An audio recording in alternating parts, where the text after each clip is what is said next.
Bismillahirrahmanirrahim. My name is Umayya Ayub and I'm from Department of Biochemistry in Quaid-e-Azam University, Islamabad. The topic of my presentation is evaluation of the pharmacological potential of the pyroxene incorporated thiourea using in vitro and in vivo assays. Contents I'll cover will be introduction, methodology, results, conclusion, followed by some future aspects in the end. I will start with the introduction of the drugs. Drugs are the chemicals that interact with the molecules in our body to produce a physiological functional change. The chemical in the drug that actually affects the physiological functioning of the body is called the active ingredient of that drug.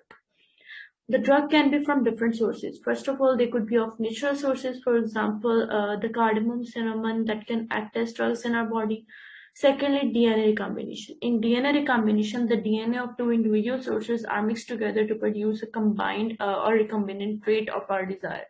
For example, insulin used nowadays is a wide example of DNA recombination drug. In the end, some drugs can be synthetic. The synthetic drugs are actually the compounds that are formed by the chemical reactions under man-controlled environments in the lab. These synthetic compounds are first tested in the cell cultures. These cell cultures could be bacterial, fungal, or the cell lines. After this, the study proceeds towards the animal models. These animal models could be rat, mice, monkey. After the positive results in the animal model, the study moved towards the clinical trials after the FDA approvals. The compounds we used in our study was a synthetic compound called the pyroxene incorporated thiourea. It has two subunits. First was the pyroxene. It has a central iron atom which is surrounded or sandwiched between the two cyclopentadienide rings. It has a very high redox potential and very small size. Incorporation of the pyroxene into different compounds enhances their biotic applications. The second subunit is the thiourea, which has a structure very similar to the urea. Instead, however, its nitrogen is replaced by the sulfur, and the general formula is shown here. Its properties are different from urea. The incorporation of the pyroxene and urea produces the pyroxene incorporated thiourea compound. The significance of this pyroxene incorporated thiourea complex is that literature shows that it is antibacterial, anti-cancerous, antioxidant, and voltammetric studies prove that it has DNA attachment capabilities also. The main objectives of our study were to determine the cytotoxicity levels of the pyroxene incorporated thiourea, determine the antioxidant potential of this compound, and determine the biological activities using the in vivo assays in the mice. Methodology we adopted was based upon different biological assays. These were divided into in vitro assays and in vivo assays. In vitro assays, we first performed cytotoxicity assay. It included brine shrimp assay in which the cytotoxic potential of the compound was tested on the brine shrimp population. It was then followed by antioxidant assays. This included DPPH scavenging potential, total antioxidant capacity, and total reducing power assessment of the compound. In vivo assays, musculus mice model was used, and it included analgesic assay in which pain-killing action of the compound was analyzed, and then anticoagulant assay in which anticoagulation potential of the compound was measured, followed by the antidepressant assay in the end in which antidepressant activity of the compound was measured. I will quickly move toward the results of our experiment. In the brine shrimp assay, the compound showed dose-dependent percentage mortality. With the decrease in the concentration of the pyroxene incorporated thiourea, decrease in the percentage mortality was seen. Saline was the negative control. Isopropanol in 100% concentration was used as a positive control. 0.1% DMSO was the solvent we used. We also tested it with the known compound doxorubicin, which showed decrease in percentage mortality with decrease in concentration. The compound and doxorubicin combination were also tested. Moving towards the next assay, its total antioxidant capacity. It included different reagents to determine the antioxidant capacity of the compound. The compound showed a rather constant antioxidant potential in the dose-independent manner. Ascorbate was the positive control here, water was negative control, and 0.1% DMSO was again the solvent employed. All the concentration of the doxorubicin and compound showed significant differences with the ascorbate positive control. Next assay was total reduction power. In this assay, reducing power of the compound was assessed.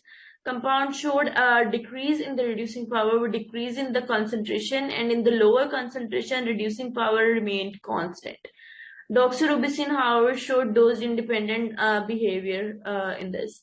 Ascorbate was the positive control in this assay also. Then we performed DPPH scavenging assay for this compound to determine its activity. With the decrease in the concentration, the scavenging percentage of the compound for the DPPH was also decreased. And there was significant decrease with 0.25 mg per ml concentration. Ascorbate was the positive control, water was the negative control. Effect of the 0.1% DMSO solvent was subtracted from all the values. All the concentration showed significant differences with the ascorbate when assessed with the two-way ANOVA or the Tukey analysis. Then we also performed the antibacterial assay. The literature shows the antibacterial activity of the ferrocene and thiourea, but those activities are either of individual ferrocene or individual thiourea. The incorporated form, however, as tested, did not show any activity. As aureus strain was used and ampicillin positive control was implied, the method used was the disc diffusion method. Then we performed in vivo assays on the mus musculus mice. In the 0-hour readings, all the concentrations, all the administration shows equal effect, but the analgesic activity of the compound increased more than the positive control diclofenac in the 3rd hour, which shows that it has very good analgesic property that shows effect after almost 3 hours. We used a diclofenac as a positive control and saline as the negative control. There was no difference in the readings of the saline. Then we performed anticoagulant assay in which the formation of the fibrin thread was assessed and time was noted. In the 0-hour reading, all the mice showed equal level of the coagulation time. But after the administration of the compound, the different concentrations, 1 mg per ml, 0.25 mg per ml of the ferrocene incorporated thiourea showed equal effect on the coagulation of the blood. Positive control, aspirin was used here and saline was the negative control. The anticoagulant activity of the doxo was even higher than that of the ferrocene incorporated thiourea. Moving towards the last assay, it was the antidepressant. In the 0-hour reading, all the compounds, all the mice showed equal levels of the immobility period measured in the seconds in the mice. However, in the 2-hour reading, the first concentration, 1 mg per ml, showed higher level of the antidepressant action in the mice as compared to 0.25 mg per ml. Fluoxetine was used as the positive control in this assay, saline was the negative control. And again, the effect of 0.1% DMSO was also assessed in this. Now moving towards the conclusions. First of all, decrease in cytotoxicity levels against the shrimps with decrease in the concentration of the compound was observed. Then the compound showed antioxidant activities because of the presence of the ferrocenyl groups as supported by the literature. The third point, it showed analgesic, anticoagulant, and antidepressant properties quite significantly comparable to the controls as shown in the graphs. However, the compound ferrocene incorporated thiourea did not show any significant antibacterial activity against the Staphylococcus aureus strain. Now some future perspectives. Ferrocene incorporated thiourea can possess significant anti-cancerous attributes because you know that sometimes cancer is caused due to the high oxidative stress upon the cells.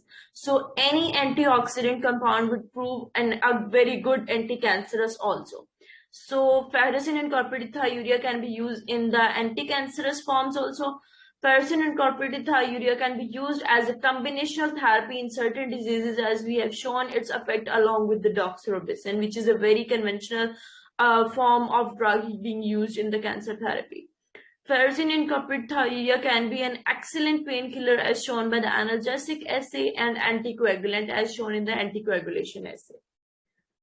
In the end, I will pay special gratitude and obligations to my supervisor, Dr. Mayam Anis, for providing me this opportunity to work in the group of molecular cancer therapeutics lab, and my heartily gratitude to my PhD seniors, Dr. Sidra Bukhari and Mohammad Hamid Siddiqui, for their support and guidance throughout my journey. These are the references. Thank you so much for your attention.